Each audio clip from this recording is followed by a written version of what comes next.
दिल जा न ॿुधबा तूं भले हलिया बजुर्ग आला तॾहिं बि हूंदा बता चवनि यादि न मोहतरम साईं बेगम जिस्तानी साहब असांजे साहब मोहतरम साईं एजाज अहमद महमूद साहब साईं अनीस भाई ऐं जेके दस्ता जा दोस्त आया आहिनि ऐं मुंहिंजी जेका टीम आहे सॼी हिकिड़ी मिठड़ी ॻाल्हि जेका अक्सर मां तव्हांजे दोस्तनि लाइ शेयर बि कंदो आहियां गैदरिंग थी आहे गॾिजाणी थी आहे त हिकिड़े चकर छा थियो त अलाह साईं हज़रत मूसा अलैहिस्सलाम खे चयो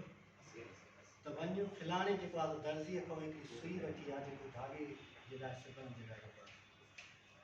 त हज़रत मूसा अलैहिस्सलाम उते रवानो थियो वञी हुन दर्ज़ीअ खे चयईं त मूंखे जेको आहे इहा नीडल ॾे आहे इहा सुई त उन दर्ज़ीअ जेको आहे मुकमल तौर ते इनकार करे छॾियो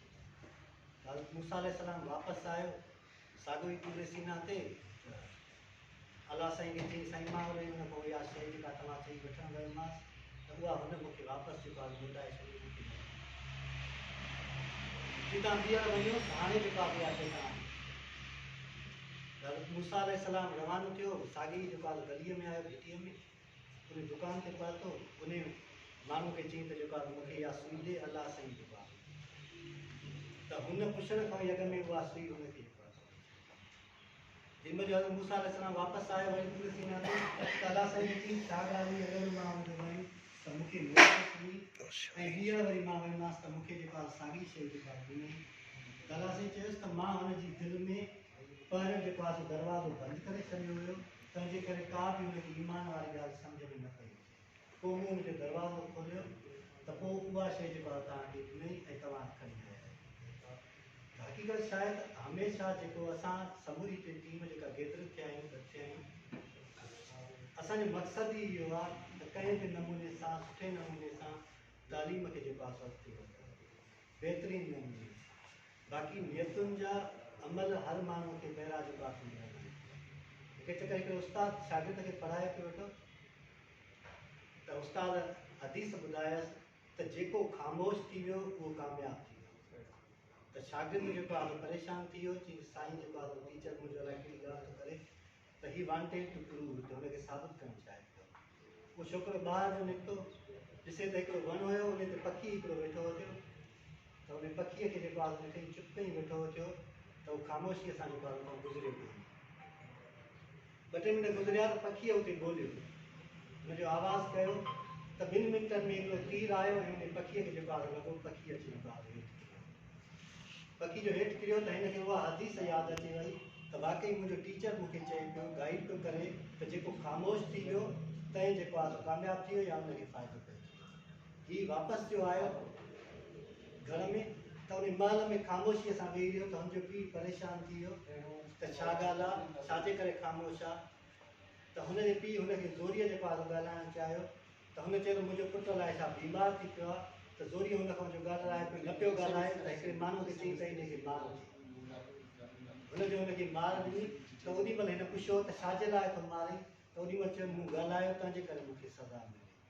त सिचुएशन जे हिसाब में हर शइ जेको आहे सो सुठे नमूने सां बहितर नमूने सां हलंदी तव्हां असां ज़िंदगीअ जे सफ़र में हलूं था पिया उहो कंहिं न कंहिं जॻह ते स्टॉप थिए थो जेके दोस्त तव्हां आहियो असां आहियूं या साईं जन जेके बि वेठा आहिनि पिया उहो कंहिं न कंहिं जॻह ते स्टॉप असांखे करणो कहिड़े नमूने सां असां गुज़ारियूं था पंहिंजी शाप तारीख़ ते कीअं था छॾियूं पंहिंजे दौर ते कीअं था छॾियूं दैट इज़ इम्पॉर्टेंट उहा जेको आहे सो ख़ासि अहमियत थी रखे तव्हां कीअं बि कमु कयो था कोई बि तव्हां सां गॾु क्लास में न हूंदो आहे तव्हांजो पंहिंजो ज़मीर हूंदो आहे तव्हांजो पंहिंजे अंदरि जो आवाज़ु हूंदो आहे त मां कहिड़े नमूने सां कमु कयां थो पियो छा इन जो अजुर जेको आहे मूंखे मिलंदो हिकु जॻह छा थियो त तव्हां सां जेको कमु कंदा आहियूं ॿिनि तरीक़नि सां असांखे उन्हनि शइ जो फ़ाइदो पवंदो आहे हिकिड़ो कहिड़ो सुठे नियत सां असां जेकॾहिं घरों निकिरंदासीं स्कूल ताईं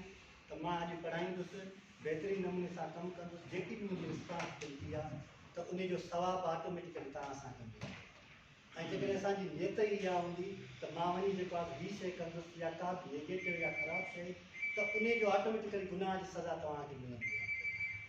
हिकिड़ा माण्हू उहे कामयाबु थींदा आहिनि असांजी ज़िंदगीअ में जेके घर रोज़ी बि खणी वेंदा आहिनि ऐं प्लस में जेको आहे नेकी बि खणी वेंदा आहिनि पाण सां रोज़ी कीअं जेका सैलरी तव्हां सां खणो था पिया जेकॾहिं उनखे हक़ हलाल सां सुठे नमूने सां इस्तेमालु कंदा आहियूं त उन सां असांखे फ़ाइदो बि पवंदो आहे ऐं प्लस में असांजे घर में इनकम बि थिए। इहो सॼो जेको आहे सो अमल न कंदो आहे। अलामा इक़बाल जी मदर गुज़ारे वई त उनजे फादर जेको आहे सो ॻोल्हे पियो वेठो का बि औरत अहिड़ी जेका पाक दामन हुजे, सुठे नमूने हुजे, जेका हिनजी जेको आहे परवरिश करे। अलामा इक़बाल ॻोल्हे ॻोल्हे हिकिड़ी औरत खे वठी आयो त हुन माण्हू पुछियोसि त तव्हां हिनजी परवरिश अहिड़े नमूने सां छो था करणु चाहियो? चई इन जे करे जो जेकॾहिं परवरिश सुठी थियल आहे त उहो माण्हू सुठे नमूने सां ज़िंदगी गुज़ारे सघे थो, उहो बहितरीनु तरीक़े सां जेको आहे रही सघे। अधु इम्तियाज़ असां सां सदाईं गॾु आहे, सुठे नमूने सां असां जेको आहे सो कमु कयो, गॾु रहियासीं। मूंखे ख़ुशी थी थिए पई। अगरि असांजो हिकिड़ो दोस्त रिटायर थियो त मूं हुनखे कॉल कई त मां चयो साईं सुठो थियो तव्हां जेको आहे सो पंहिंजो टाइम पूरो कयो आहे त हमरा कार्ड चई त तव्हां इहो छा था चयो? त मूं हुनखे खुली चयो मां साईं मुंहिंजी तबियत ख़राबु हुई, मां सोचां पियो त जेके बि ज़िंदगी जा ॿ ॾींहं आहिनि माण्हू ख़ुशीअ सां पाण जेको आहे जॉब तो रिटायर थियो इहा भली ॻाल्हि। पोइ हुन साईं खे कुझु जेको आहे ॻाल्हि सम्झ तव्हां समूरनि दोस्तनि जी साईं जिन जी जेके बि हिते आहिनि तव्हां समूरनि जी जेको आहे महिरबानी तव्हांजा लख एहसान।